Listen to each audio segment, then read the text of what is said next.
manusia, nabi pula diberi perintah oleh Tuhan dan tidak melaksanakan firman Tuhan. Niniwe berbalik, Allah berbalik, lalu mereka bertemu. Itulah yang disebut rekonsiliasi. Saudara-saudari semuanya, Shalom Alaikum. Kita mau bicara mengenai kitab Yunus, jeng jeng jeng jeng, babak pertama. Di dalam babak pertama dalam kitab Yunus ada dua adegan. Adegan pertama dan adegan kedua. Pada adegan pertama ada adegan mengenai Yunus dan orang-orang Goyim. Dan pada adegan yang kedua itu ada Yunus dan Tuhan Allah Israel. Kedua adegan itu saling menjalin membentuk satu babak yang cantik sekali. Yuk sekarang kita masuk pada adegan yang pertama, yaitu Yunus dan Goyim. Kita baca pada kitab Yunus pada bab pertama ayat yang pertama. Datanglah firman Tuhan kepada Yunus bin Amitai demikian. Nyambung ayat 2, bangunlah, pergilah ke Niniwe, kota yang besar itu. Berserulah terhadap mereka karena kejahatannya telah sampai kepadaku. Kita lihat mulai dari ayat yang pertama. Yang berfirman adalah Tuhan. Perhatikan ada kata Tuhan dengan huruf besar semua. Dalam teknik mencetak Alkitab, ketika ada kata Tuhan yang dicetak dengan huruf kapital semua dalam Perjanjian Lama, itu menggemakan atau menandakan bahwa teks asli dalam bahasa Ibrani tertulis tetragrammaton, yaitu 4 huruf suci, Yud, He, Vav, He, atau diterjemahkan dalam huruf Latin YHWH. YHWH berarti nama Tuhan Allah Israel. Dan itu ada firman Tuhan Allah Israel yang datang kepada Nabi Yunus. Itulah permulaan kitab. Bunyinya apa? Supaya Yunus pergi ke Niniwe karena Niniwe terkenal dengan kejahatannya yang sudah sampai kepada telinga Tuhan. Saudara-saudari, Niniwe itu ibu kota kerajaan Asyur. Kalau kita perhatikan dalam peta, seperti itulah Niniwe. Silahkan Anda lihat bagian yang saya beri lingkaran yang warna merah, itulah Niniwe. Kalau kita lihat Palestina Israel ada di sebelah kiri agak ke bawah, lalu ada lengkungan di situ, itulah tanah yang sangat subur, yaitu yang disebut crescents atau bulan sabit, itu wilayah mulai dari Israel, Palestina, Syria, nyambung sampai kepada Babilonia. Itulah wilayah negara Asyur yang ibu kotanya adalah Niniwe. Perlu kita ketahui Niniwe adalah kota orang Goyim karena Asyur itu orang-orang yang tidak menyembah Allah Israel. Apa itu Goyim? Goyim itu istilah dalam bahasa Ibrani yang menandakan orang-orang non-Yahudi atau padanan dalam bahasa Latinnya adalah orang-orang paganus, orang-orang pagan. Mungkin dalam bahasa Indonesia kita bisa menyebutnya orang-orang kafir lah begitu. Nah, Yunus diutus untuk menemui kaum Goyim alias pagan alias orang-orang kafir, yaitu orang-orang yang tidak menyembah Tuhan Allah Israel yang disebut dalam Yunus pasal pertama, ayat pertama tadi, Tuhan dengan huruf kapital semua, Yod-Heh-Vav-Heh, itu adalah Tuhan Allah Israel. Dan Niniwe tidak kenal Tuhan, tidak nyembah Tuhan yang disembah oleh orang Israel. Yuk sekarang kita lanjutkan pada ayat yang ketiga. Tetapi Yunus bersiap untuk melarikan diri ke Tarsis jauh dari hadapan Tuhan. Yunus disuruh ke Niniwe, kota orang Goyim, tetapi malah siap-siap untuk lari ke kota Tarsis.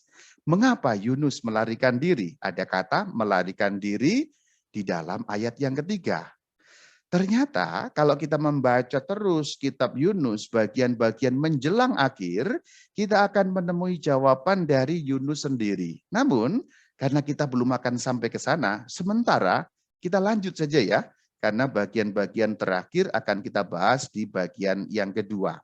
Kita lanjut masih pada ayat yang ketiga. Iya, Yunus maksudnya pergi ke Yafo dan mendapat di sana sebuah kapal yang akan berangkat ke Tarsis. Kata kapal menunjukkan bahwa rute yang ditempuh oleh Yunus nantinya adalah rute laut dengan menaiki kapal laut. Kalimat lanjutannya, ia membayar biaya perjalanannya lalu naik kapal itu untuk berlayar. Jadi sudah jelas bagaimana urut-urutannya tadi. Melarikan diri, menemukan kapal di kota Yafo, kemudian bayar ongkosnya. Sekarang Yunus sudah naik kapal, siap untuk berlayar. Yuk kita lihat di manakah Tarsis. Kalau kita lihat peta seperti itulah rencana pelarian Yunus. Kita lihat pada bagian yang warna kuning ada titik, itulah boleh dikatakan ya Israel Palestina. Kemudian ada kota Yafo atau Yopa atau Yope, yaitu kota yang terletak di pinggir laut Mediterania di sisi barat Israel Palestina sekarang ini. Kotanya sampai sekarang pun masih ada. Kalau mau ke Niniwe, itu arahnya ke arah timur utara. Itu Niniwe yang saya beri lingkaran warna merah. Tetapi justru tujuannya bukan ke Niniwe, tapi ke Tarsis yang jauh sekali. Rute perjalanannya nanti harus melalui Laut Mediterania. Di manakah Tarsis? Ujung bumi, ujung dunia, ujung Eropa bahkan, yaitu tempat yang sekarang dikenal sebagai wilayah Portugal atau Spanyol. Disitulah Tarsis, itu dekat dengan Jabal Al-Tariq atau Selat Gibraltar. Jauh sekali jadinya. Itulah rencana pelarian Yunus yang dikatakan lari ke Tarsis untuk jauh dari hadapan Tuhan. Mari kita perhatikan, Yunus diperintahkan untuk ke Niniwe. Malah dia lari ke Tarsis yang jaraknya jauh sekali, bahkan arahnya berlawanan. Ini memang betul-betul nabi yang bandel, yang nyuruh Tuhan loh. Yang nyuruh bukan orang lain, yaitu Tuhan sendiri, Tuhan Allah Israel yang disembah oleh orang Israel. Ini seorang nabi disuruh tidak berangkat, benar-benar seorang nabi yang bandel. Saudara-saudari, aku mau tanya kepadamu, kamu bandel apa enggak? Yang dimaksud tentulah bandel di dalam iman. Bandel apa enggak? Bandel ya. Kalau Anda bandel, tampaknya kitab ini dapat menjadi cermin bagi kita yang seringkali bandel-bandel juga di hadapan Tuhan. Maka kalau kita bandel di hadapan Tuhan, bandel dalam iman, kurang beriman, ya kadang-kadang nakal-nakal dalam cara beriman kita, kitab ini bisa menjadi cerminan yang baik bagi kehidupan kita. Jadi Yunus itu kitabnya kaum bandel. Dan juga itu kitab yang bicara mengenai pertobatan. Baik pertobatan orang-orang goyim maupun pertobatan nabi yang bandel itu sendiri. Maka itulah tepat sekali kalau kita bicara mengenai pertobatan, kita bicara dengan kitab Yunus ini. Wahai kaum bandel yang mendengarkan aku. Yang ngomong bandel enggak? Ya kayaknya bandel juga. Ya yuk lanjut saja yuk daripada saling membandelkan. Ayat 4. Tetapi Tuhan menurunkan angin ribut ke laut, laut terjadilah badai besar. Sehingga kapal itu hampir-hampir terpukul hancur. Badai besar yang akan menghancurkan kapal, bahkan dikatakan hampir hancur. Ini ayat yang sudah cukup jelas. Ayat kelima kita baca. Awak kapal menjadi takut, masing-masing berteriak kepada Allahnya. Mari perhatikan pada ayat yang kelima ini ada kata awak kapal, yaitu para pelaut yang waktu itu mengendalikan kapal sebagai awak. Kemudian ada kata Allahnya atau terjemahan yang lebih lurus ilahnya atau sesembahannya. Jadi bisa diterjemahkan berteriak-teriak kepada ilahnya atau berteriak-teriak kepada sesembahannya. Perhatikan kata masing-masing di situ. Jadi ketika dikatakan awak kapal berseru kepada sesembahannya masing-masing, ini menunjukkan mereka orang-orang goyim, orang-orang kafir yang tidak menyembah Allah Israel. Terbukti dari mereka berteriak dalam arti memohon atau berdoa kepada sembahannya masing-masing. Jadi jelas sekali para pelaut yang menjadi awak kapal bukan orang yang menyembah Tuhan Allah Israel. Bahkan mungkin tidak kenal dengan Tuhan Allah Israel. Ayat 5 memberi keterangan kepada kita. Namun ayat 5 belum selesai, masih ada lanjutannya. Tetapi, kata tetapi ini diperlawankan dengan kalimat sebelumnya. Awak kapal berteriak-teriak berarti berdoa mereka. Tetapi ini berarti berlawanan dengan sikap para pelaut. Yunus telah turun ke dalam ruang kapal yang paling bawah, tertidur dengan nyenyak. Perhatikan, di situ dalam ayat 5 ada sindiran yang kuat sekali. Goyim versus Israel. Goyim berarti orang-orang yang tidak kenal Tuhan Allah Israel. Ya boleh dikatakan orang-orang yang nggak ngerti Alkitab, orang-orang nggak ngerti Tuhan, nggak nyembah Tuhan. Dilawankan dengan orang Israel yang tahu kitab, tahu Tuhan, tahu Allah yang benar. Kalau ini kita baca sebagai cermin, kita malu di sini. Yang goyim itu berdoa, yang nabi, seorang Israel, nabi lagi. Enggak berdoa, malah molor. Nabi yang bandel, ini sungguh-sungguh nabi yang bandel. Ayat 6 luar biasa lagi. Perhatikan, datanglah nakoda, berarti pemimpin awak kapal, supirnya, kaptennya ya. Bagaimana mungkin engkau tidur dengan nyenyak? Ini engkaunya kan Yunus. Bangunlah, berserulah kepada Allahmu. Mari perhatikan kata berserulah kepada Allahmu. Di situ dikatakan, nakoda menyuruh atau mengajari seorang nabi Israel untuk beriman kepada Tuhan. Ini aneh sekali bukan? Nakoda, awak kapal yang orang goyim, yang tidak beriman kepada Tuhan, ngajari seorang nabi Israel untuk beriman kepada Tuhan, memohon kepada Tuhan. Berserulah kepada Tuhan Allahmu. Ini bagaimana kitab ini tuh kitab apa sebenarnya ini? Aneh sekali kalimat-kalimat di dalamnya padahal baru ayat yang ke-6 saudara-saudari.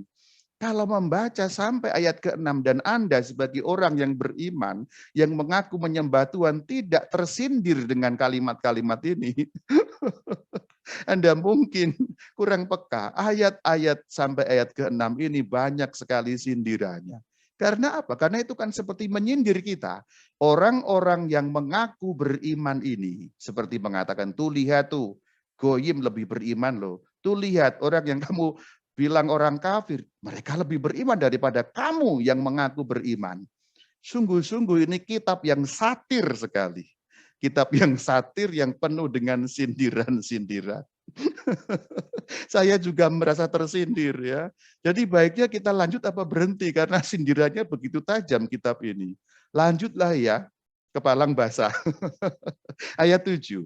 Mereka membuang undi dan Yunuslah yang kena undi. Jelas dibuang undi, kemudian mereka yang membuang undi. Tentu ini cara orang pada zaman itu biasanya ada undian-undian tertentu untuk boleh dikatakan langit bicara apa, Allah bicara apa, sesembahan yang di atas dewa-dewa bicara apa dengan cara undian.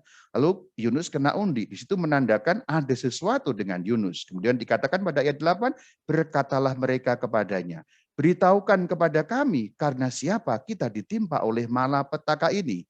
Maka dikatakan jelas sekali mereka memaksa Yunus jujur, ada apa dengan kamu? Apa yang membuat kita ditimpa malapetaka ini? Ini cara berpikir orang pada zaman kuno, bahwa orang harus menjelaskan kenapa, apa, latar belakangnya, kamu berbuat apa sehingga murka langit atau murka dewa-dewa, tentu pemahaman orang pada zaman itu seperti itu, menimpa mereka.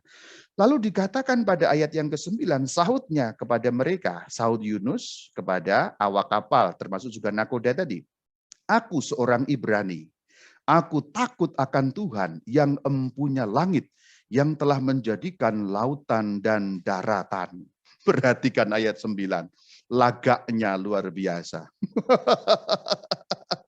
Nabi yang bandel ini lagaknya luar biasa di depan orang. Aku seorang Ibrani. Perhatikan bagaimana kata-katanya itu penuh, seperti penuh dengan kebanggaan gitu loh. Aku seorang Ibrani, aku takut akan Tuhan. Maksudnya takut akan Tuhan, aku beriman kepada Tuhan. Dan Tuhannya itu Yud-He-Vah-He-Yahweh Allah Israel. Aku seorang yang menyembah Tuhan dengan benar loh. Kira-kira begitu. Perhatikan bagaimana kebohongannya besar sekali. Baru saja diceritakan dia lari jauh dari hadapan Tuhan. Sekarang berani-beraninya mengatakan aku takut akan Tuhan. Sebagai pembaca kita tahu, Nabi ini ngibul di depan awak kapal ya.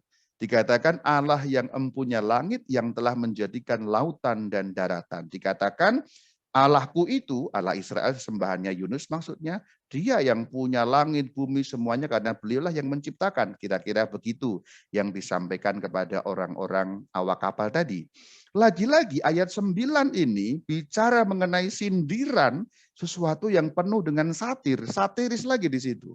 Apalagi kalau kita lihat kembali ayat 9 dalam kaitan dengan ayat 3. Yuk kita lihat ya, ayat 9. Tuhan Allah menjadikan lautan dan daratan. Ini perkataan Yunus. Ini pengakuan iman Yunus di depan awak kapal, yaitu kaum Goyim. Ayat 9 lah.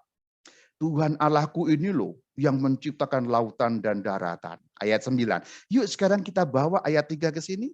Dikatakan Yunus bersiap untuk melarikan diri ke Tarsis jauh dari hadapan Tuhan.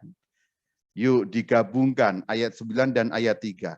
Kalau Tuhan Allah yang menciptakan lautan dan daratan, lalu Yunus merasa bisa melarikan diri ke Tarsis jauh dari hadapan Tuhan, bagaimana caranya melarikan diri itu mungkin? Sedangkan lautan, daratan, semuanya Tuhan ciptakan. Sedangkan semuanya ini ada di hadapan Tuhan. Bukankah ini konyol sekali nabi ini? Sudah bandel, konyol pula. Ini kitab apa sebenarnya? Ini kan BEGO sebenarnya ya. Anda tahu BEGO ya. Dibaca saja BEGO itu apa. Atau O2N ya. OON. Ini nabi macam apa coba? Dia mengakui, dia menyatakan Tuhanlah pencipta lautan dan darat. Terus dia mau lari ke Tarsis. Yang dibilang ujung bumi atau manapun. Bukankah itu semua Tuhan yang menciptakan? Bagaimana kamu bisa lari, Yunus? Konyol sekali Yunus ini. Sekarang aku mau tanya kepadamu, saudara-saudari. Kamu konyol enggak? Dalam hidup beriman, dalam tindakanmu sehari-hari, dalam kerangka kamu sebagai seorang murid Kristus, kamu itu kadang konyol apa enggak? Kamu enggak mau jawab ya? Malah mau tanya, Rama Bayu konyol enggak ya? Konyol juga, sama, konyol. Lagi-lagi, kitab ini dapat menjadi cermin bagi kita yang acap kali berbuat konyol di hadapan Tuhan. Ini kan sama kalau kita baca sekali lagi dengan bercermin tentang ini. Kita menganggap, kita beriman dan kita yakin Tuhan melihat semuanya. Tuhan pencipta langit dan bumi, pencipta manusia, tahu manusia luar dalam bahkan sampai batin. Terus kita mencoba berbuat dosa di hadapan Tuhan. Bagaimana caranya menyembunyikan diri dari mata dan pandangan Tuhan? Konyol enggak tuh kamu?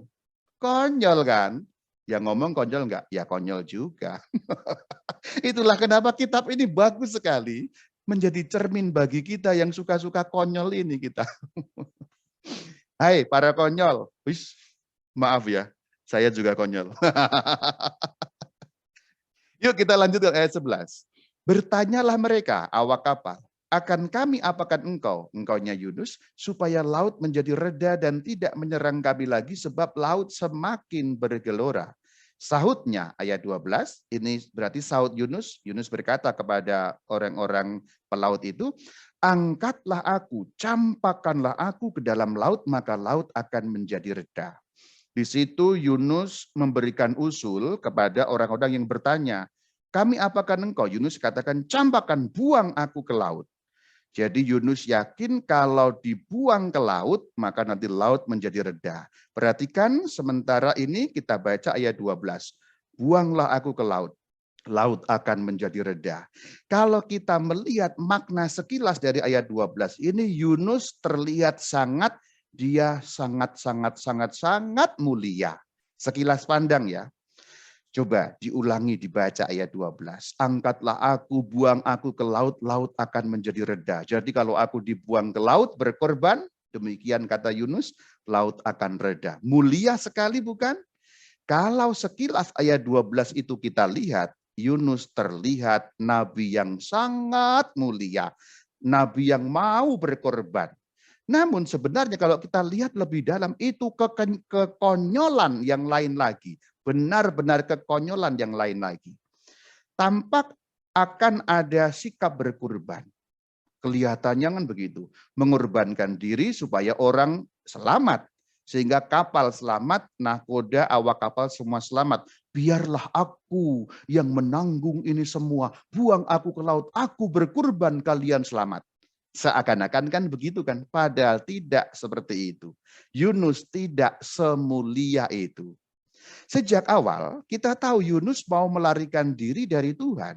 Maka kalau Yunus dibuang ke laut, niat untuk melarikan diri itu akan terlaksana. Di sini Yunus belum menyesal, belum ada pertobatan, dia tetap mau lari dari hadapan Tuhan, tidak mau melaksanakan yang Tuhan suruhkan.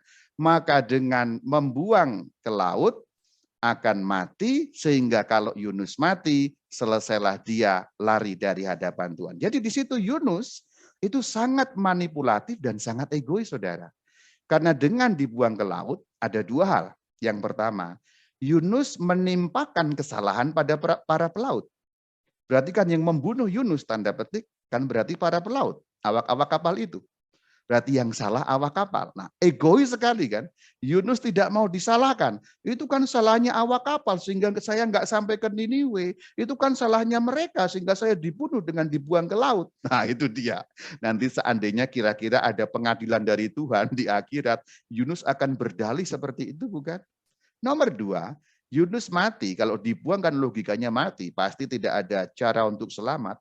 Itulah cara melarikan diri dari hadapan Tuhan. Ingat, ini konteks perjanjian lama yang pada waktu itu belum ada konsep tentang surga dan neraka seperti yang dikenal dalam perjanjian baru. Orang perjanjian lama zaman Yunus itu mengenal bahwa orang mati akan turun ke alam maut atau Sheol, sehingga nggak akan ketemu Tuhan. Karena Tuhan ada di Syamayim, manusia yang mati di Sheol. Jadi itu cara yang paling mudah, shortcut untuk lari dari hadapan Tuhan. Biar Tuhan tetap ada di Syamayim, Yunus kalau mati turun ke Sheol. Bye-bye Tuhan, kita nggak akan jumpa lagi. Nah itu luar biasa. Kalau kita tahu konteks perjanjian lama dan kita baca mulai dari ayat-ayat awal tadi, jelas sekali Yunus tidak semulia yang Anda duga. Yunus jauh dari seorang nabi yang mulia karena dia nabi yang benar-benar konyol. Nabi yang egois, nabi yang manipulatif, nabi yang ingin orang lain yang disalahkan sehingga dia tidak disalahkan. Luar biasa bukan? Tetapi anehnya di situ, para pelaut menolak usul Yunus yang konyol itu. Yuk kita lihat pada ayat 13. Sebenarnya untuk para pelaut mengikuti saran Yunus aman bagi mereka. Lagi pula kan mereka juga nggak kenal Yunus. Mereka kan orang-orang goyim, para pelaut. Mungkin mereka orang-orang Tarshish, orang-orang jauh itu. Kalau membuang Yunus yang tidak mereka kenal, apa susahnya? Tapi di situ kita bisa mengimajinasikannya. Dalam teks memang tidak ada. Tapi dengan menolak untuk membuang Yunus, mereka merasa satu nyawa ini pun berharga. Kalau kita selamat harus selamat bersama-sama. Jangan sampai mengorbankan satu orang demi keselamatan untuk kita saja. Kira-kira demikian pemikiran para pelaut yang menolak usul yang sangat konyol itu. Ini jelas dalam ayat ke-13. Yuk kita baca. Berdayunglah orang-orang itu dengan sekuat tenaga untuk membawa kapal itu kembali ke darat. Tetapi mereka tidak sanggup, laut semakin bergelora menyerang mereka. Berdayunglah artinya mereka berusaha untuk membawa kapal ke darat supaya tidak harus membunuh Yunus dengan cara membuang ke laut. Ini penolakan sesungguhnya. Kira-kira kalimatnya dapat kita uraikan dengan mengimajinasikannya. Mungkin para pelaut ngaco lu, ngawur lu. Nah kira-kira begitu. Ngapain harus mengorbankan kamu? Gimana? Enggak. Kita selamat bareng-bareng. Yuk kita berusaha. Lalu mereka berdayung. Mungkin kalau kita kalimatkan parafrase seperti itu jadinya. Pendek kata, usul konyol ditolak oleh para pelaut. Lagi-lagi cermin bagi kita bukan, nabinya konyol, para pelaut goyim luar biasa. Mereka tidak mau mengorbankan bahkan satu orang pun demi keselamatan mereka sendiri. Dahsyat sekali kan? Kitab apa kitab Yunus ini? Yuk kita baca sekarang lanjutannya pada ayat yang ke-14. Lalu berserulah mereka berarti para goyim tadi, kepada Tuhan. Nah di sini rupanya kemudian mereka mengerti dan mengenal Tuhan. Karena dikatakan, berserulah mereka kepada Tuhan. Ya Tuhan, ingat penjelasanku pada bagian awal yang menjelaskan bab 1 ayat 1 tadi. Tuhan, huruf kapital semua, YHWH, Tuhan Allah Israel. Ya Tuhan, kata orang-orang Goyim itu, janganlah engkau tanggungkan kepada kami darah orang yang tidak bersalah dan seterusnya dan seterusnya. Anda lihat perubahannya? Anda lihat gak perubahannya?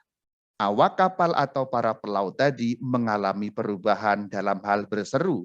Kalau Anda belum melihat perubahannya, aku akan tunjukkan ayat 5 dibandingkan dengan ayat 14 supaya engkau dapat melihatnya. Kembali kepada ayat 5. Awak kapal berteriak-teriak kepada ilahnya, sesembahannya masing-masing, dewa-dewinya.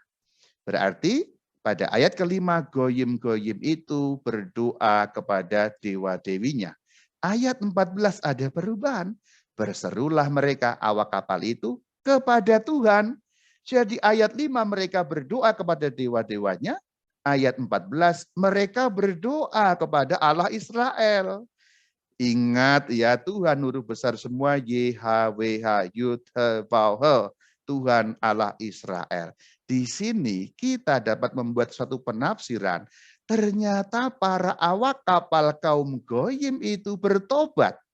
Yang tadinya tidak berdoa kepada Allah Israel. Sekarang berdoa, beriman kepada Allah Israel. Gokil kan? Gokil kan? Waduh, Rama bisa ngomong gokil juga ya bisa ya. Gila kan? Satir banget loh ini, satir banget, asli satir banget. Orang-orang yang nggak beriman kepada Tuhan, sekarang beriman kepada Tuhan. Dan nabinya yang mengaku beriman, tetap konyol gitu. Jadi kalau kita membaca kitab Yunus, baris demi baris, ayat demi ayat, ini enggak sekedar cerita bina iman anak, saudara-saudari. Mungkin Anda membayangkan selama ini kitab Yunus hanya cerita bina iman anak yang cuma begitu-begitu saja. Oh no, no, no, Anda salah besar. Kitab Yunus ditulis sangat singkat. Bahkan hanya 4 ayat, hanya 4 bab dalam kitab Yunus itu. Tetapi kalimat demi kalimat dalam tiap-tiap ayat begitu kuatnya. Boleh dikatakan hampir tidak ada ayat yang tidak berguna atau hanya pemanis belaka. Semua ayat mengandung makna yang mendalam. Barusan kita sudah lihat ya, gilanya. Orang-orang bertobat dan Yunus tetap tidak bertobat juga. Yuk kita lanjutkan, ayat 15. Kemudian mereka mengangkat Yunus lalu mencampakkannya ke dalam laut dan laut berhenti mengamuk. Akhirnya mereka melemparkan Yunus ke laut, tetapi sudah memohon pengampunan kepada Tuhan yang terjadi di ayat 14 tadi itu. Tuhan, Tuhan Allah Israel, ya begitu ya, jangan engkau salahkan kami, kira-kira begitu. Jangan engkau anggap kami berdosa karena kami membuang orang ini, karena dia sendiri juga yang menyuruh. Semoga kami semua selamat, orang ini entah bagaimana, jangan sampai engkau menyalahkan kami kepada kami semua dan keturunan kami. Tentu kalau pemikiran orang zaman dulu seperti itu. Perhatikan ayat 15, laut berhenti mengamuk. Kemudian ayat 17, maka atas penentuan Tuhan datanglah seekor ikan besar yang menelan Yunus. Ada tokoh baru yaitu ikan besar. Ayat lanjutannya, dan Yunus tinggal di dalam perut ikan itu 3 hari 3 malam lamanya. Yang ini nanti menjadi semacam nubuat atau tipologi bagi wafat Sang Kristus 3 hari 3 malam di dalam perut bumi, mengacu pada tipologi perjanjian lama yang ini. Jadi dikatakan ada ikan, Yunus kemudian dimakan ikan itu dalam arti ditelan lalu tinggal di dalam perut ikan itu 3 hari 3 malam lamanya. Itu gambar kartunnya seperti itu. Saya sengaja pilih kartun karena biasanya orang menganggap kitab Yunus itu kitab kartun atau kitab bina iman anak. Padahal tidak demikian, bukan, kalau kita sudah mengupasnya. Adegan pertama selesai. Tadi ingat adegan pertama tadi apa judulnya? Yunus dan Goyim. Skornya berapa? 1-0. Untuk siapa? Untuk Goyim. Goyim bertobat dan Yunus tetap tidak bertobat, saudara. Haleluya, saudara. Anda tersindir? Kalau Anda tersindir berarti Anda mendengarkan dengan baik. Kalau belum tersindir, mungkin Anda mendengarkan sambil ngantuk-ngantuk. Nanti didengar ulang ya. Adegan pertama selesai, kita masuk pada adegan yang kedua, yaitu Yunus dan Tuhan. Ini masih bagian dari babak pertama, karena babak pertama terbagi dalam 2 adegan. Yuk sekarang kita masuk adegan yang kedua. Adegan yang kedua dimulai dari bab 2. Jadi adegan pertama itu semua bab 1 berakhir dengan Yunus di dalam perut ikan. Kemudian pada adegan kedua yang dimulai dari bab 2 ayat pertama, ini adegan Yunus di dalam perut ikan. Perhatikan, berdoalah Yunus kepada Tuhan Allahnya dari dalam perut ikan itu katanya. Perhatikan ada kata Tuhan Allahnya. Nah sekarang ingat dia, sekarang berdoa. Ingat di bagian-bagian tadi, para goyim sudah menyuruh dia berdoa. Bagaimana mungkin kamu nggak berdoa? Kata si nahkoda tadi, berdoalah gitu. Dan tetap Yunus nggak berdoa. Nah sekarang dia baru ingat dia ayat pertama pada bab 2 ini. Berdoalah Yunus. Yunus berdoa sekarang. Nah begitu susah berdoa saja. Hai kaum bandel, kamu begitu enggak? Rama ini dari tadi kaum bandel. Memang Rama enggak bandel ya? Saya bandel juga sih. Kayaknya gitu juga sih ya. Nah ayat kedua dan seterusnya dari bab 2 ini adalah isinya doa Yunus. Nanti Anda boleh baca sendiri deh. Sekarang kita lewatkan saja ya bagian doanya ya. Kita mungkin lain kali bisa kita bahas doa Yunus seperti apa. Nanti Anda juga boleh baca sendiri. Tapi sekarang kita lompat saja dari ayat pertama, 2, 3, terus kita lewatkan isi doanya langsung pada penutup adegan kedua sekaligus penutup babak pertama, yaitu pada ayat yang ke-10 dari pasal yang kedua. Disinilah berhenti babak pertama sekaligus adegan kedua dari babak pertama ini. Yuk kita baca. Lalu berfirmanlah Tuhan kepada ikan itu, dan ikan itu pun memuntahkan Yunus ke darat. Perhatikan kata darat di situ. Berarti ini adegan yang menceritakan Yunus sudah 3 hari 3 malam berada di dalam perut ikan. Sebenarnya adegan Yunus dan Tuhan ini disebut demikian justru karena di sini ada percakapan. Meskipun di situ hanya Yunus yang berbicara, tetapi kan diarahkan kepada Tuhan yaitu dalam bentuk doa yang kita lewatkan. Perhatikan kata darat pada ayat yang ke-10. Berarti sekarang Yunus kembali ke darat. Dengan menyebut kata darat berakhirlah babak pertama. Seperti inilah akhirnya. Nah itu wah, nah, akhirnya Yunus kembali ke darat. Saudara-saudari, adegan kedua selesai, babak pertama selesai. Namun aku mau mengajak saudara-saudari memperhatikan lagi bahwa ada perubahan dari darat ke laut lalu ke darat. Yuk kita uraikan sebentar dan mengingat kejadiannya. Di awal bab 1 Yunus kan ada di darat. Disuruh ke Niniwe yang adalah darat juga. Ke Niniwe nggak perlu lewat laut, tapi dia mencari jalan lain, yaitu lewat laut. Maka dari darat dia ke laut dengan berbagai adegan yang sudah kita bahas, akhirnya dia sekarang kembali ke darat lagi. Perhatikan, darat ke darat lagi, itulah restart, kembali ke titik awal. Maka tema bagian ini kembali ke titik awal menunjukkan babak pertama sesungguhnya diisi dengan adegan Yunus dari darat, bandel, ngeyel, lari, sekarang kembali ke awal mula, yaitu kembali ke darat lagi. Kita tarik suatu refleksi saudara-saudari. Tuhan selalu punya cara untuk mengembalikan kita yang bandel-bandel ini ke titik awal. Kembali ke titik awal, itulah restart. Dalam bahasa rohani itulah pertobatan saudara-saudari. Maka dengan membaca kitab Yunus pada bagian ini saja, kita sudah dapat menarik suatu refleksi bagaimana Tuhan berjuang sekuat tenaga mengembalikan nabinya yang konyol dan bandel itu kembali ke titik awalnya ketika dia mendapatkan firman yang berisi perintah tadi itu. Ini menggambarkan bagaimana pertobatan.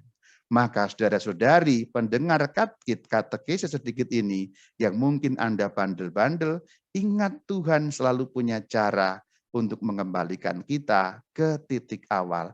Tugas kita mengikuti supaya kita dapat selalu restart di hadapan Tuhan kembali ke titik awalnya. Namun refleksi belum berakhir, renungannya belum berakhir.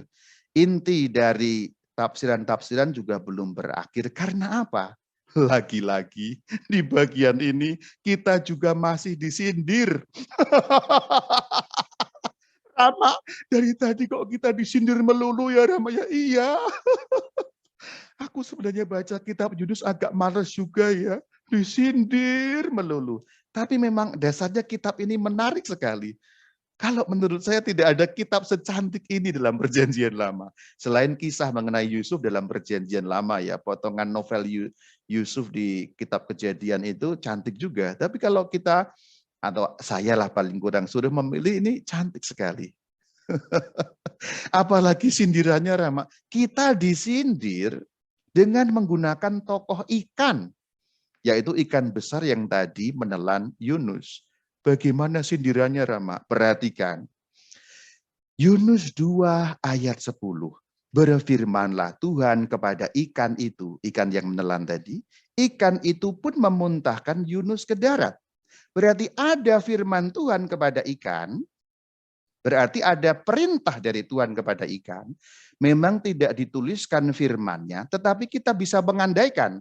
Karena hasilnya adalah ikan memuntahkan Yunus ke darat. Meski tidak dikalimatkan, tapi kita bisa menyimpulkan firman Tuhan kiranya bunyinya demikian, kurang lebihnya. Kan ikan, muntahkan sekarang Yunus, nabiku yang konyol itu ke darat. Kalimatnya mungkin tidak persis seperti itu, tapi intinya adalah itu. Kan ikan, sekarang muntahkan Yunusku itu ke darat. Kemudian, siap bos, kata ikan. Si ikan melaksanakan perintah Tuhan. Perbandingkan dengan Yunus yang diberi perintah juga. Kembali ke bab 1 ayat 1 dan ayat 3. Firman Tuhan kepada Yunus, pergilah ke Niniwe, tetapi Yunus lari ke Tarsis. Kamu lihat enggak sindirannya di situ? Ya ampun Tuhan, nyindirnya kok sakit begini ya. Ikan diberi perintah oleh Tuhan, ikan melaksanakan firman Tuhan. Manusia, nabi pula diberi perintah oleh Tuhan dan tidak melaksanakan firman Tuhan. 1-0 untuk siapa? Untuk ikan yang bukan manusia melaksanakan firman Tuhan. Hai kaum bandel dan kaum konyol, kamu kalah sama ikan. Sindirannya bertubi-tubi saudara. Itu tadi babak pertama selesai. Kalau kita kupas seperti ini, kitab yang tampaknya untuk anak-anak menarik bukan? Itulah gunanya membaca Alkitab dengan bimbingan, dan itulah gunanya membaca Alkitab dengan ilmu tafsir yang benar. Yuk sekarang kita masuk babak kedua, karena babak pertama selesai dengan kembalinya Yunus ke darat. Babak yang kedua juga terdiri atas 2 adegan. Adegan pertama dan adegan kedua juga. Adegan pertama juga Yunus dan Goyim. Adegan kedua juga Yunus dan Tuhan. Jadi rupanya babak pertama dan kedua itu semacam kopian yang sama. Ada 4 adegan yang kedua-duanya saling diulang. Adegan pertama Yunus dan Goyim diulang. Adegan kedua Yunus dan Tuhan juga diulang dalam masing-masing babak. Perhatikan di sini ya, kalau kita lihat polanya kan jadi seperti itu ya. Yunus bab 1, kalau kita baca kitabnya, itu berisi adegan Yunus dan Goyim. Diulang di bab ketiga Yunus dan Goyim lagi. Sementara Yunus pada bab kedua yang isinya adegan Yunus dengan Tuhan diulang pada bab keempat. Jadi polanya seperti itu.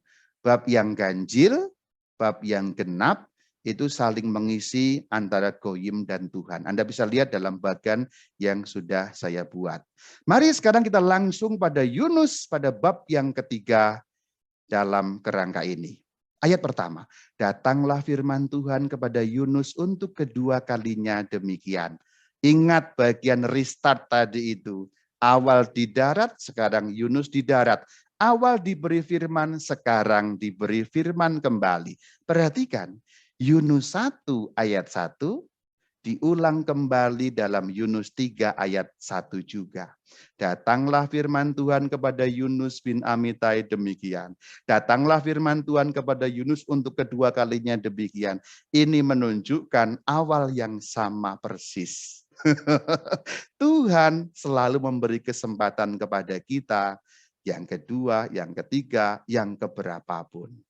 Ini bagus sekali untuk merenungkan apa arti pertobatan. Saudara-saudari, bagaimana tanggapan Yunus kali ini? Kalau dalam Yunus pada bab pertama, dia lari. Sekarang Yunus bab ketiga, bagaimana tanggapannya? Pertama aku mengutip dari Injil Matius 5 ayat 44. Tetapi aku, Yesus Tuhan, berkata kepadamu, kasihilah musuhmu dan berdoalah bagi mereka yang menganiaya kamu. Ada kata kasihilah musuhmu. Umumnya kita semua yakin bahwa ajaran tersebut otentik berasal dari baginda junjungan kita Yesus Kristus. Tetapi ternyata saudara-saudari, ajaran mengenai mengasihi musuh sudah tersirat di dalam kitab Yunus. Ah, masa sih? Tuh. Kata Mr. Bean, masa sih? Kan itu di perjanjian lama. Masa ada mengasihi musuh? Ho. Ya sudah, ikut saja yuk. Supaya Anda tahu ternyata memang betul di dalam kitab Yunus sudah ada siratan pengajaran mengenai mengasihi musuh. Maka langsung yuk kita masuk kepada bab 3 adegan yang pertama, yaitu Yunus dan Goyim. Ini seperti mengulang pada bagian yang pertama dulu.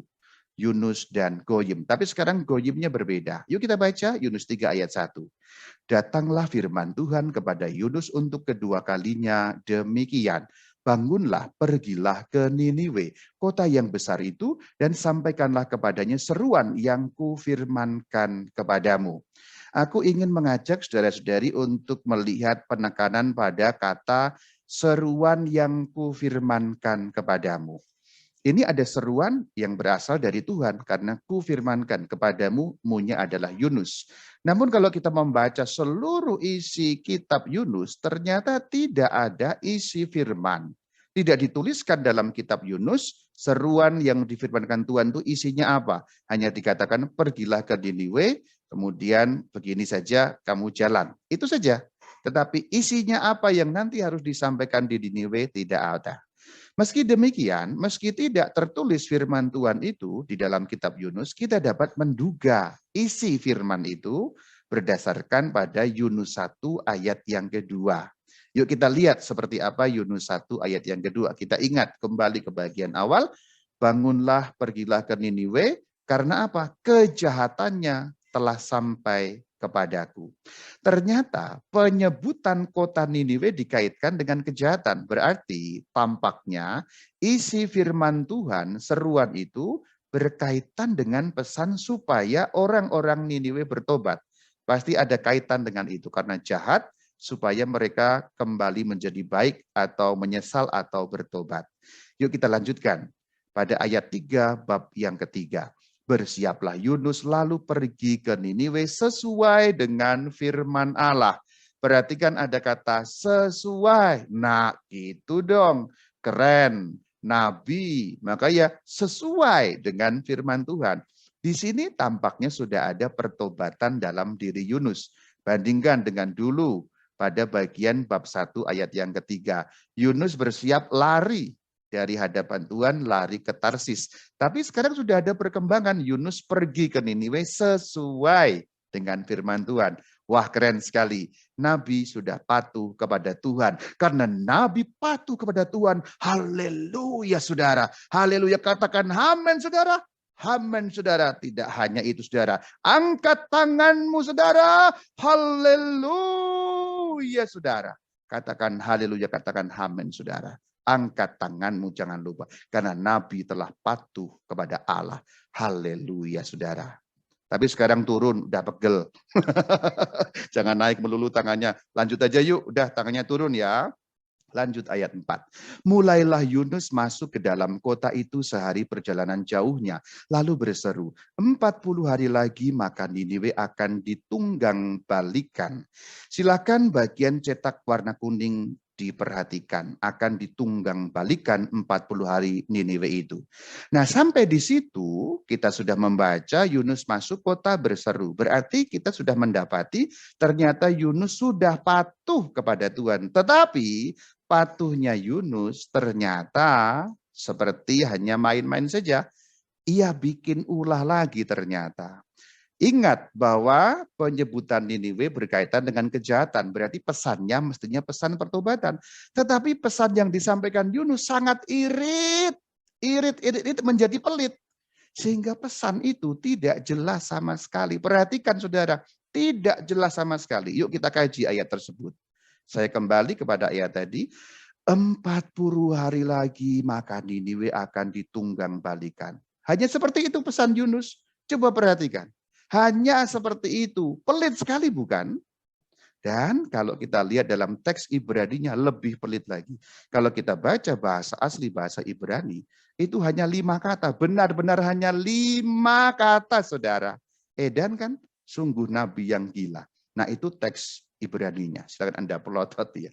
Dibaca dari kanan ya. 1, 2, 3, 4, 5. Hanya 5 kata. Otar ba'im yom wenin weneh paket.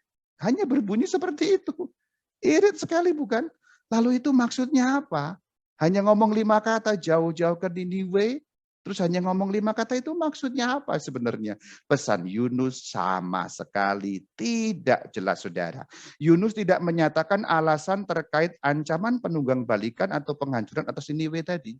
Yunus tidak mengatakan apa salahnya Niniwe, tidak disebutkan sama sekali. Demikian juga Yunus tidak menyatakan solusi atas perkara itu. Solusi berarti kalau ada kesalahan, ada kejahatan begini, harus bagaimana Niniwe setelah itu. Tidak dikatakan salahnya, tidak dikatakan harus bagaimana. Semestinya, harusnya Yunus kan menyampaikan, nomor 1, salahmu itu begini, begini, begini, begitu. Ini kejahatanmu ini dan itu.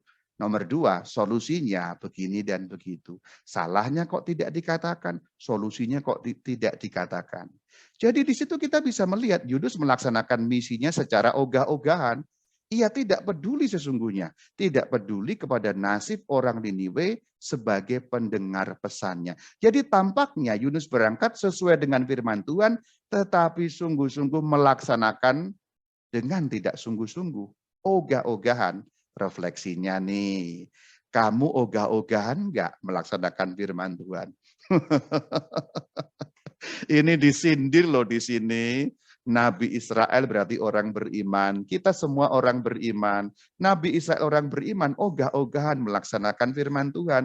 Jangan-jangan kita sebagai murid-murid Tuhan, orang yang beriman kepada Tuhan, jangan-jangan juga ogah-ogahan loh. Nanti akan diperbandingkan dengan orang-orang goyim Niniwe itu. Sindirannya kuat sekali. Mikir saudara, Anda ogah-ogahan apa enggak?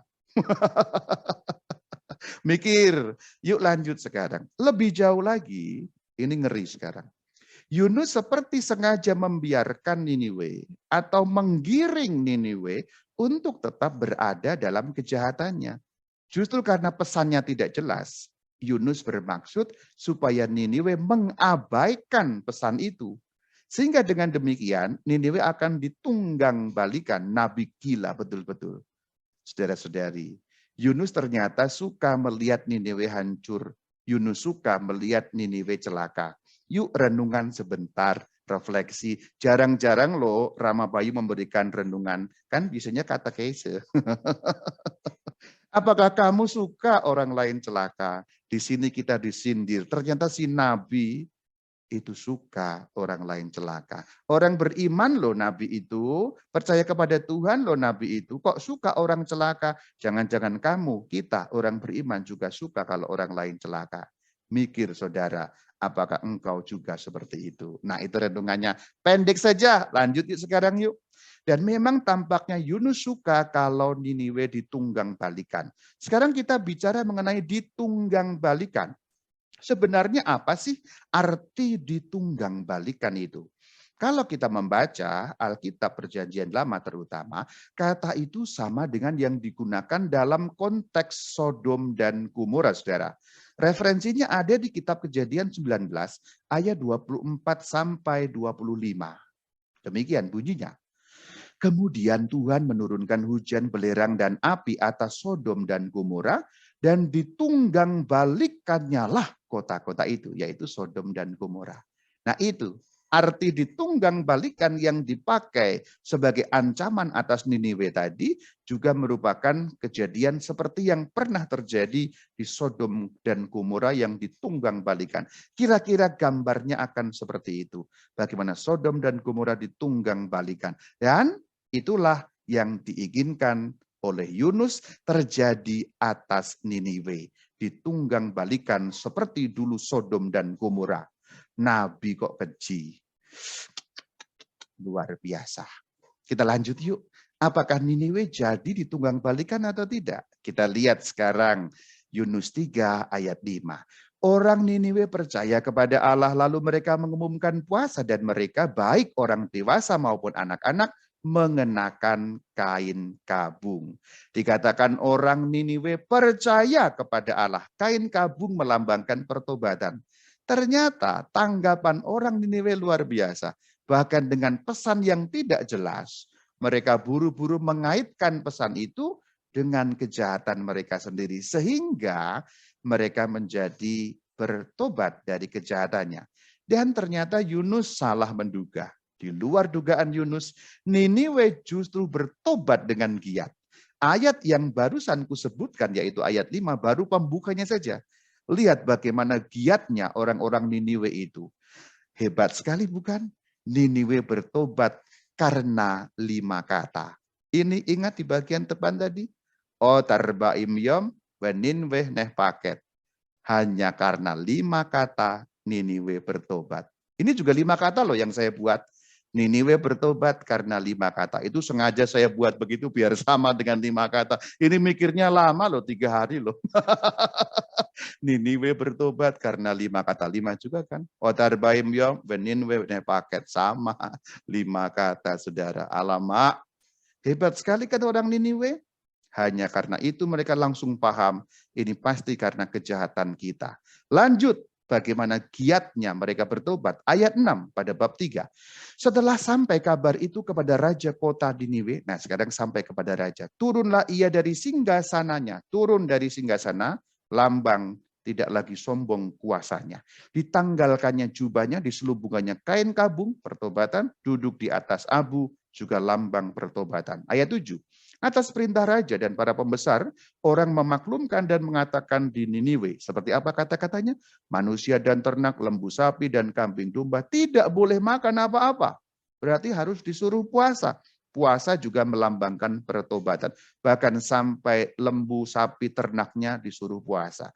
Lalu ayat 8. Haruslah semuanya manusia dan ternak berselubung kain kabung dan berseru dengan keras kepada Allah. Berseru.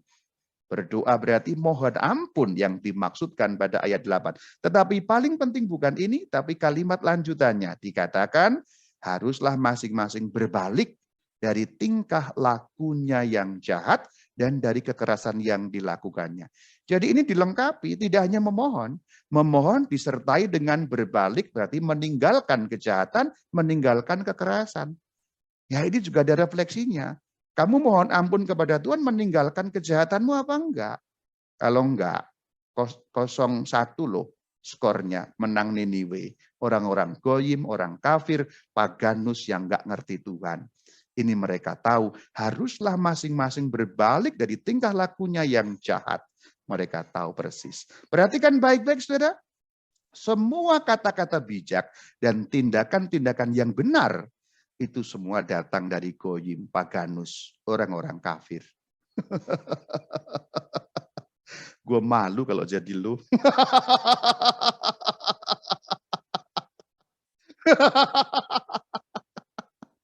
Orang-orang goyim itu kafir loh. Anda kafir nggak? Enggak kan? Anda beriman, ngakunya ya. Tapi perhatikan betapa orang-orang goyim Niniwe mungkin lebih beriman daripada kita. Tutup buka sekarang, ayo. Tapi itu belum seberapa loh. Lihat betapa berimannya kaum kafir itu pada ayat ini. Ayat 9 pada bab 3. Siapa tahu mungkin Allah akan berbalik dan menyesal serta berpaling dari murkanya yang bernyala-nyala sehingga kita tidak binasa. Allah akan berbalik sehingga kita tidak binasa. Artinya apa? Bukankah itu pengakuan atas kerahiman Allah? Bukankah orang-orang Goyim Niniwe itu mengakui karakter Allah yang maha pengasih dan penyayang? Itulah karakter Allah yang diucapkan Allah sendiri. Referensinya ada di kitab Keluaran 34 ayat yang ke-6. Berjalanlah Tuhan lewat dari depannya. Depannya maksudnya Musa yang waktu itu di Sinai, dan berseru, yang berseru Tuhan sendiri. Jadi di ayat ini Tuhan menyatakan karakternya sendiri. Di ayat ini Tuhan menyatakan sifat-sifatnya sendiri. Perhatikan, Tuhan, Allah penyayang dan pengasih, panjang sabar berlimpah kasih setianya. Perhatikan, orang-orang Goyim itu sangat mengerti, mengakui bahwa Allah sungguh pengasih dan penyayang. Goyim loh, orang kafir loh, mengakui kerahiman Allah. Malu banget gak sih? Kita orang beriman, Anda orang beriman. Tapi apakah Anda percaya kerahiman Allah? Orang yang percaya pada kerahiman Allah, bertobat dan akan mohon pengampunan ketika dia bersalah, berdosa, apalagi ketika dosa mortal dilakukannya. Orang yang tidak mau mohon pengampunan, sebenarnya orang yang tidak percaya kerahiman Allah. 1-0 atau malah 2-0 untuk Goyim. Karena Goyim sudah berkali-kali mengalahkan kita dan kita habis-habisan disindir sampai pada ayat ini. Mikir saudara, kitab Yunus, kitab sindiran. Kalau Anda masih kuat, lanjutkan nonton. Kalau enggak, keluarlah. Saya sudah sakit disindir terus ya. Semoga Anda kuat. Yuk kita kuat-kuatkan.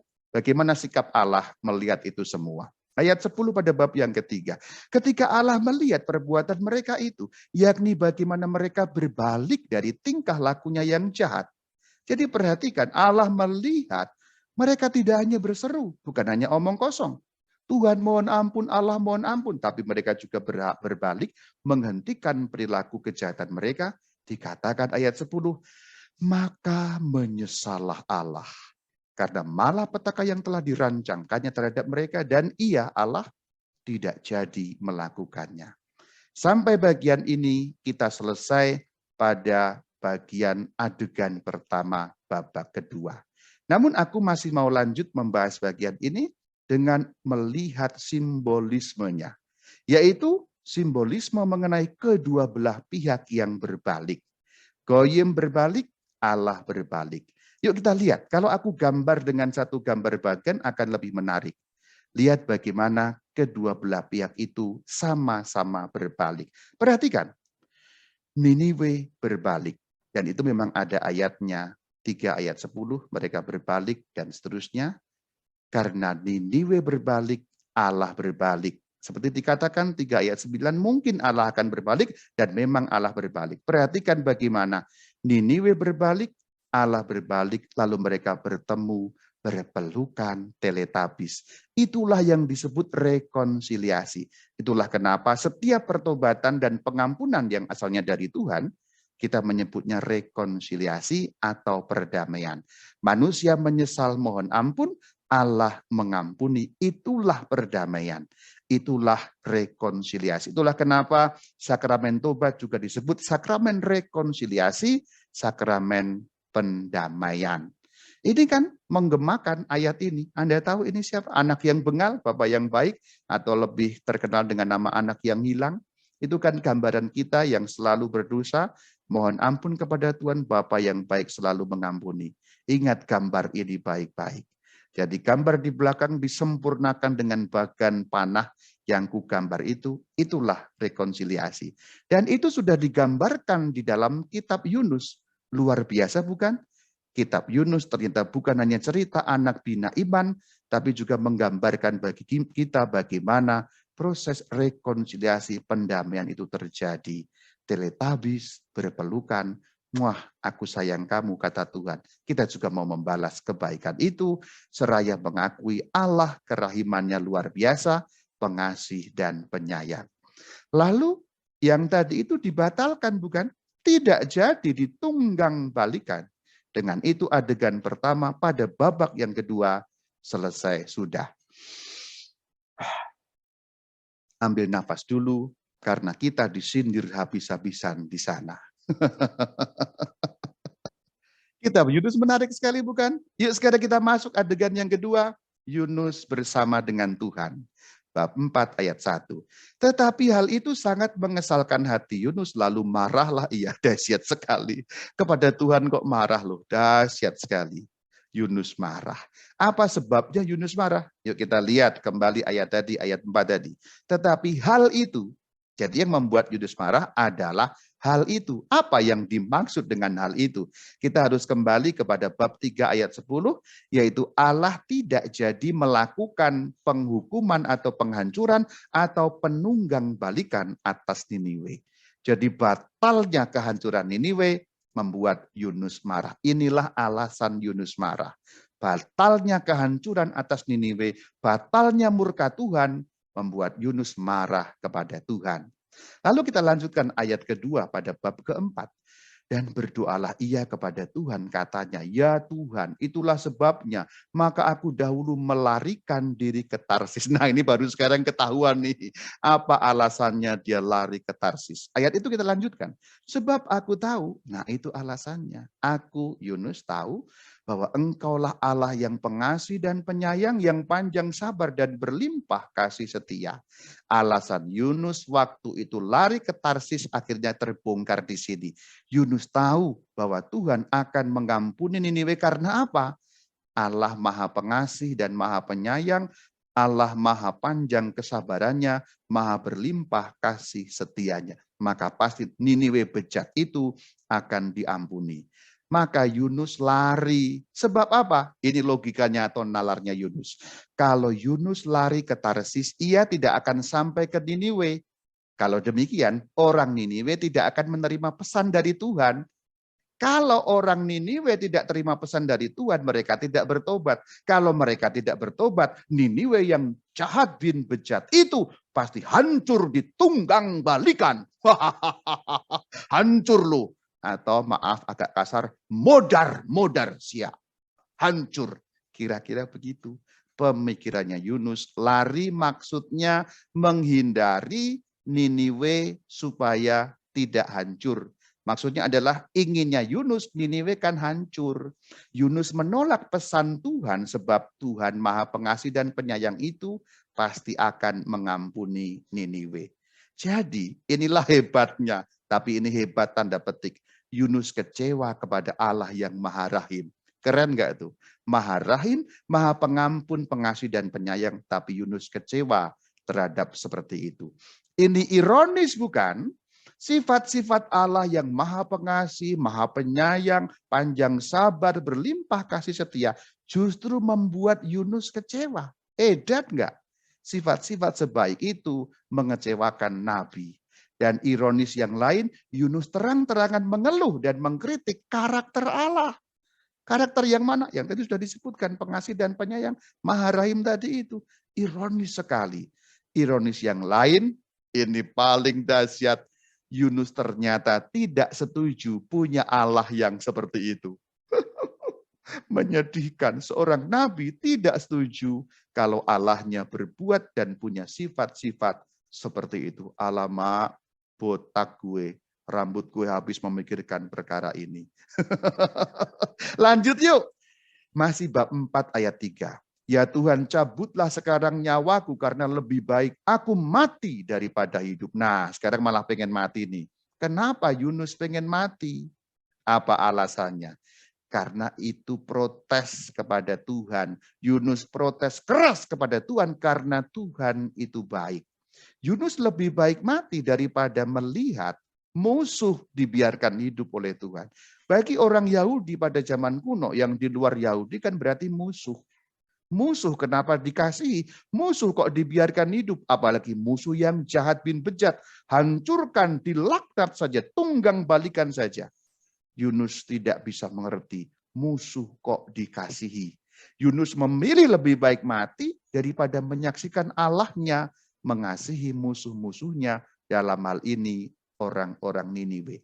Tapi Tuhan berfirman pada bab keempat ayat keempat, layakkah engkau marah? Yuk kita lihat ayat ini yang memang dalam ayat itu ditujukan kepada Yunus, tapi mungkin juga ini bisa tertuju kepada kita. Wahai Bayu, layakkah engkau marah? Bagi Kevin, wahai Kevin, layakkah engkau marah? Wahai Firdi, layakkah engkau marah? Atau orang-orang lain, Anda semua masing-masing, nama Anda masukkan sendiri, layakkah engkau marah? Renungan lagi. Pertanyaan retoris itu mengingatkan kita akan firman Tuhan kepada Kain. Ingat referensinya ada di Kejadian 4 ayat yang ke-6. Firman Tuhan kepada Kain, mengapa hatimu panas dan mukamu muram? Sama kan? Memang kalimatnya berbeda tetapi intinya sama. Kenapa Kain harus marah? Kenapa Yunus harus marah? Layakkah kamu marah? Mengapa kamu marah? Intinya sama, saudara. Pertanyaan retoris dari Tuhan itu bermakna. Ini makna sesungguhnya. Engkau sungguh tak punya alasan untuk marah. Jadi ketika Tuhan mengatakan layakkah engkau marah? Tuhan mau mengatakan Yunus, engkau sungguh tak punya alasan untuk marah. Atau kepada Kain, Kain, engkau sungguh tak punya alasan untuk marah. Bayu yang jelek. Yang cakep sebenarnya karena ciptaan Tuhan ya. Bayu, engkau sungguh tak punya alasan untuk marah. Renungan lagi. Anda pernah nggak marah kepada Allah? Atau mungkin sekarang Anda sedang marah kepada Allah? Kalau Anda pernah marah, atau sekarang sedang marah, atau suatu saat nanti Anda mungkin marah kepada Allah, mikir, dan mikir. Pikirkan baik-baik. Adakah alasan bagi Anda untuk marah kepada Tuhan? Pikir baik-baik. Ini renungan loh ya. Ya renungannya singkat, sekarang balik lagi ke katekese ya. Ayat 5, Yunus telah keluar meninggalkan kota itu dan tinggal di sebelah timurnya. Ia mendirikan di situ sebuah pondok dan ia duduk di bawah naungannya menantikan apa yang akan terjadi atas kota itu. Perhatikan, menantikan apa yang akan terjadi atas kota itu. Rupanya Yunus masih berharap protesnya didengarkan Tuhan. Maksudnya, tunggulah, mungkin Tuhan berubah pikiran. Kayaknya Niniwe bakal dihancurkan ini. Dan memang sejak semula diutus oleh Tuhan, bahkan dari bab 1, ketika dia lari ke Tarsis, ini bukan yang diinginkan Yunus, yaitu Niniwe dihancur, leburkan oleh Tuhan karena kejahatan mereka. Dan Yunus berpikir di situ, tadi dengan kalimat yang mengatakan menanti ada apa, tunggu aja lah. Mungkin akan segera dihancur leburkan oleh Tuhan. Yunus berpikir, Tuhan gue sedang mabuk kayaknya. Mungkin Tuhan yang mabuk itu akan segera sadar, lalu ia melihat kejahatan Niniwe, diulek hancur itu Niniwe. Itu yang dapat kita simpulkan dari kata menantikan apa yang akan terjadi atas kota itu. Nah ini dia, lihat wajahnya, jenggotnya tuh. Dan mukanya cemberut, serem sekali. Katanya, kapan Niniwe modar? Buat tunggu hancur-hancur lu Niniwe. Kira-kira begitu. Pertanyaannya, apakah Allah berubah pikiran? Yuk kita lihat. Ayat 6. Lalu atas penentuan Tuhan Allah tumbuhlah sebatang pohon jarak melampaui kepala Yunus untuk menaunginya agar ia terhibur daripada kekesalan hatinya.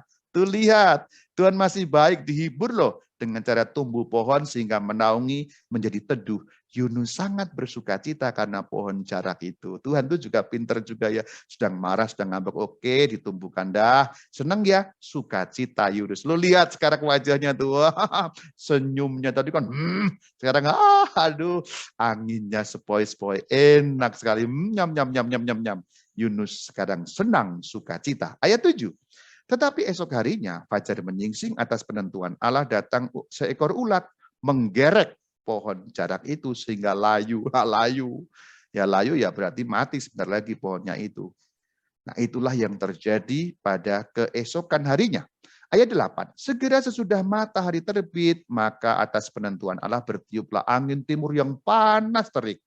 Sehingga sinar matahari menyakiti kepala Yunus. Lalu rebahlah Yunus dengan lesu berharap supaya ia mati. Lebih baik aku mati. Lah, diulang lagi. Tadi sudah mengatakan hal ini ya, lihat panas sekali, lalu dia bilang lebih baik aku mati. Lalu firman Tuhan, ini juga diulang kata-kata Tuhan ayat 9, layakkah engkau marah karena pohon jarak itu? Jawab Yunus, keren loh jawabannya. Selayaknya lah aku marah sampai mati. Nabi kok kayak gitu ngomongnya kepada Tuhan, selayaknya aku marah sampai mati. Tuhan bilang baik-baik, layakkah engkau marah karena pohon jarak itu? Ini pertanyaan diulang sebenarnya, tetapi kadarnya lebih rendah. Kalau sebelumnya marah soal Niniwe, ini hanya soal pohon. Sepele sekali kan. Lihat bagaimana kualitas Nabi ini. Aduh ya ampun, rendah sekali ya. Sekarang yang dipersoalkan barang sepele. Pohon jarak, sesuatu yang sangat remeh sekali. Dan di situ kemarahan Yunus bertumpuk-tumpuk. Yang pertama tadi dia marah Tuhan mengampuni Niniwe. Nah sekarang dia marah karena pohon jarak layu. Yang sekarang lebih cemen kalau istilah orang Jakarta ya.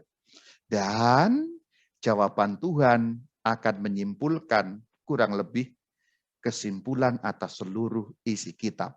Cekidot, yuk kita lihat. Ayat 10. Lalu Allah berfirman, engkau sayang kepada pohon jarak itu yang untuknya sedikit pun engkau tidak berjerih payah dan tidak engkau tumbuhkan. Jadi dikatakan engkau sayang loh. Padahal kamu enggak berjerih payah. Nanam juga enggak, merawat juga enggak. Cuma pohon nemu. Nah itu yang Tuhan katakan. Itu saja kamu sayang, Yunus, kamu cuma nemu. Tumbuh semalam, besoknya mati. Oke, Yunus sayang kepada pohon jarak. Padahal dia enggak berusaha apa-apa. Menciptakan juga enggak. Ya enggak bisa menciptakan memang. Nanam juga enggak. Selanjutnya Tuhan masih ada firman-Nya. Bagaimana tidak aku sayang. Bagaimana tidak aku akan sayang kepada Niniwe, kota yang besar itu.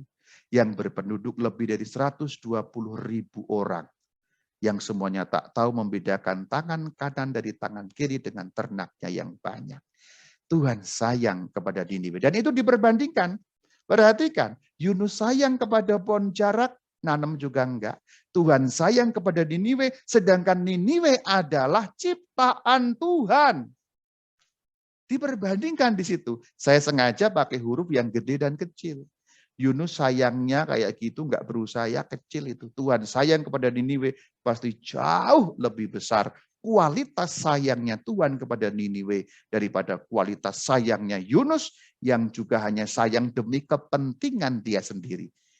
Dia marah pohon jarak mati atau layu kan karena dia merasa panas. Itu kepentingan dia sendiri. Sayangnya Tuhan kepada Niniwe bukan kepentingan Tuhan, tapi kepentingan keselamatan orang-orang Niniwe. Luar biasa bukan? Ayat ini luar biasa. Bagaimana tidak aku akan sayang kepada Niniwe, kota yang besar itu. Kitab Yunus ditutup dengan pertanyaan retoris yang manis. Memang pertanyaan itu menghentikan kitab ada di situ. Tapi pertanyaan itu menyimpulkan seluruh isi kitab. Tuhan sayang kepada Niniwe, ciptaannya yang meskipun goyim dan jahat itu, tetapi disayang berusaha sekuat tenaga untuk diselamatkan agar ada pertobatan di antara mereka. Itulah pertanyaan retoris yang sangat manis menutup kitab Yunus. Ini ajakan agar kita belajar mengasihi musuh. Bagi orang Yahudi, goyim itu musuh. Di situ kita diajar oleh Tuhan untuk dapat mengasihi musuh. Yang nomor 2, pertanyaan retoris dari Tuhan yang begitu manis tadi. Ajakan bagi kita, umat Tuhan, untuk belajar mengenai universalitas keselamatan. Nah, bagian ini penting sekali untuk didalami. Universalitas keselamatan. Keselamatan itu universal, maksudnya apa? Keselamatan untuk semua orang. Tuhan menghendaki semua orang selamat seberapapun jahatnya mereka. Tuhan usahakan mati-matian supaya setiap orang yang jahat berbalik dari kejahatannya. Ini penting sekali kita belajar universalitas keselamatan.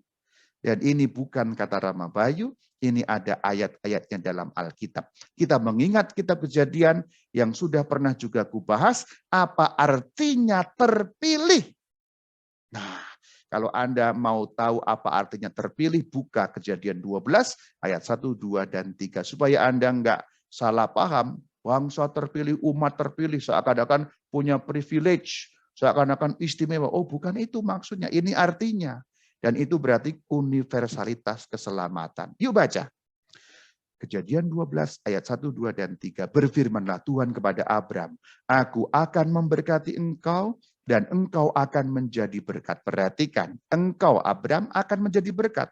Penting ayat yang ketiga saudara. Karena Abram menjadi berkat dan terpilih oleh Tuhan, olehmu, oleh Abram, semua kaum di muka bumi akan mendapat berkat. Perhatikan bagaimana alirannya. Berkat dari Tuhan menuju Abram, berkat dari Abram menuju semua kaum di muka bumi. Jadi Tuhan menghendaki keselamatan semua orang. Semua kaum di muka bumi akan mendapat berkat. Katakan amin, haleluya. Saudara, angkat tanganmu kembali. Katakan amin, haleluya, saudara. Sekarang turunkan biar nggak pegel. Ini kan perjanjian lama, tapi apakah kurang jelas di situ? Sangat jelas. Ini artinya terpilih. Ini artinya juga universalitas keselamatan. Perjanjian baru masih ada. 1 Timotius 2 ayat 3 sampai 4. Itulah yang baik dan berkenan kepada Allah juru selamat kita, yang menghendaki supaya semua orang diselamatkan dan memperoleh pengetahuan akan kebenaran. Allah sang juru selamat kita menghendaki apa? Supaya semua orang diselamatkan. Jadi itulah keinginan Allah, supaya semua orang diselamatkan. Dengan demikian kita belajar mengenai universalitas keselamatan melalui kitab Yunus, kitab yang banyak sindiran dan membuat kita banyak berenung dan berefleksi, semoga dapat menambahkan iman kita. Dengan demikian babak kedua dari kitab Yunus selesai. Shalom Alaikum.